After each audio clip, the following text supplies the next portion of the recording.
Saleh Tanggul, Habib Saleh bin Muhsin Al-Hamid, wali besar di Jawa Timur. Kalau kita pergi ke Jawa Timur, tanya semua Jawa Timur itu kenal Habib Saleh bin Muhsin Al-Hamid Tanggul. Beliau terkenal doanya lebih cepat dari kilat. Nah, satu waktu beliau diundang oleh pemerintahan Saudi.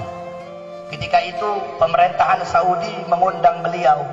Diundang. Nah, ini ada keterkaitan. Kenapa sih kok jamaah haji Indonesia itu bisa gampang ke Indonesia dan mendapatkan fasilitas yang enak di sana? Ada keterkaitan dengan cerita ini. Nah, Habib Saleh bin Muhsin Al-Hamid Tanggul, beliau pergi. Ketika itu Raja Saudi itu punya anak.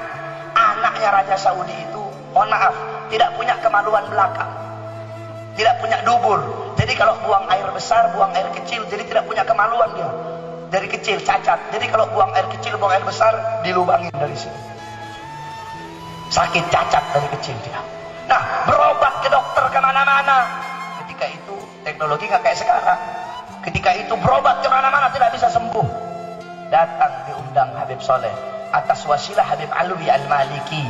Ketika itu mufti di Makkah. Kata Habib Alwi, raja udah undang Habib Saleh dari Pulau Jawa. Insya Allah kalau beliau doakan langsung sembuh. Pergi Habib Saleh datang. Ketika Habib Saleh datang, raja bikin jamuan luar biasa. Ketika itu anaknya raja lagi duduk di situ. Datang Habib Saleh dikawal. Habib Saleh datang ketika itu. Dari semua orang yang hadir, cuma satu orang yang dipukul sama Habib Saleh. Siapa yang dipukul? Anaknya raja. Dipukul sama Habib Saleh dari belakang. Khair itu, khair. Habib Saleh nggak tahu kalau itu anaknya raja. Pergi Habib Saleh berjumpa dengan Habib Alwi. Ayo Habib Alwi, kita pergi ke rumah ente saja. Nggak usah di kerajaan, hawanya panas saya kalau di sini. Banyak setan, banyak iblisnya di sini. Ayo pergi. Kata raja, loh Habib, ini Habib bilang wali, kok baru sampai wala salam sama saya, nggak hormatin saya ini Habib. Udah Habib Saleh emang begini, khawarigil ada, beliau emang agak lain. Akhirnya tiba-tiba terdengar suara teriakan. Allahu Akbar, Allahu Akbar. Siapa? Anaknya raja teriak-teriak. Apa dia bilang? Abah, lubang saya sudah ketutup. Dan ternyata dengan izin Allah saya punya kemaluan depan itu keluar, dan kemaluan depan keluar, kemaluan belakang keluar.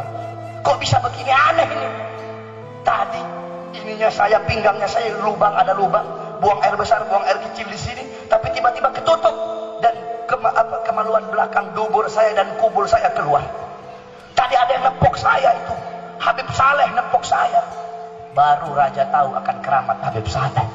Akhirnya apa kata raja? Habib, luar biasa, keramatnya luar biasa. Anak saya sembuh. Sekarang Habib, saya punya anak perempuan. Saya punya anak perempuan. Kalau Habib mau, saya nikahkan Habib dengan anak perempuan saya, dan saya kasih Habib kedudukan di sini. Apa jawaban seorang ulama? Apa jawaban seorang aulia? Apa jawaban beliau? Oh maaf, tidak. Di rumah saya punya istri Syarifah lagi nunggu. Jadi kalau laki-laki itu Habib, perempuannya Syarifah. Saya punya Syarifah nunggu di rumah. Tidak tergiur saya, kata Habib Saleh. Akhirnya kata raja lagi, Habib, saya kasih Habib uang emas 1 peti. Apa kata Habib Saleh? Raja, saya lebih kaya dari kamu. Kalau perlu saya yang kasih kamu. Kamu kasih saya emas 1 peti buat apa? Saya lebih kaya. Saya tidak saya terima, kata Habib Saleh. Akhirnya apa? Dibisikin oleh Habib Alwi. Habib Saleh, ambil itu uang emas, bukan buat Habib, tapi bagikan kepada keluarga-keluarga, kepada para habaib, para ulama yang susah, yang berada di Yaman.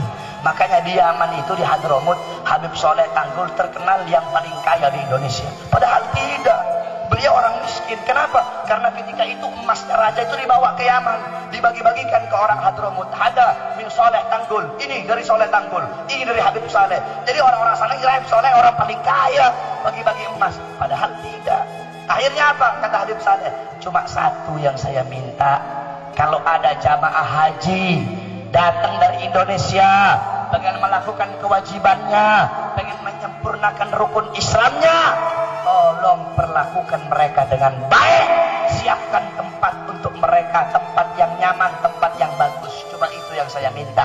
Saya tidak butuh harta, tidak butuh wanita, tidak butuh pangkat. Saya cuma minta itu. Lihat, itu ulama.